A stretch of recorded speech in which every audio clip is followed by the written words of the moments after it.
Hello guys, for today's video no, dire sabay ko ninyo maglaag-laag ta sa Davao City area.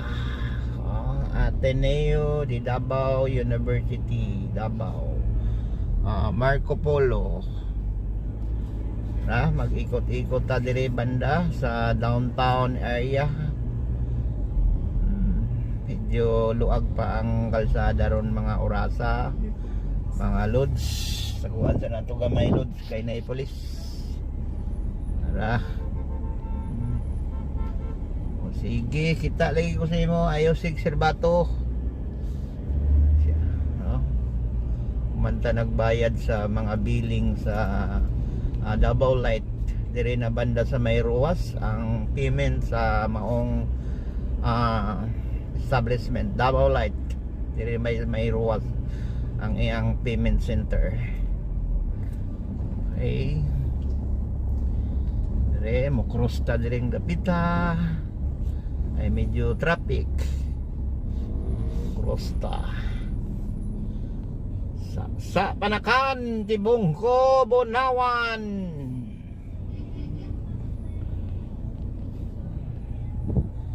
Sabay ko ninyo guys mag-ikot-ikot dire sa city proper, Davao City. Lisod-lisod na yun, lisod-lisod na yun, mag-ana na dahil kamo ko dito kayo.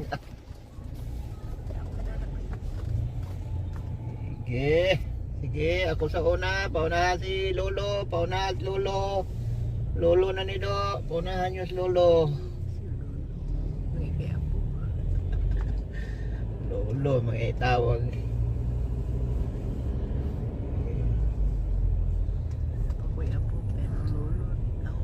Mao ni ang poblasyon Pasalubong Center.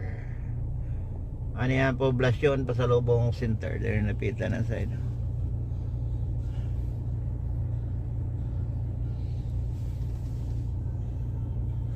Ya kung cameraman kay ang kalsada kwaon guys sa dashboard. Dili banda sa side ang dako nga establishment na Uniqlo. Dako nga new nga establishment diri banda sa may Boy Scout corner Uniqlo. Sa Picos naman side ang akong giingon sa inyo katong Poblacion Market Central. This side.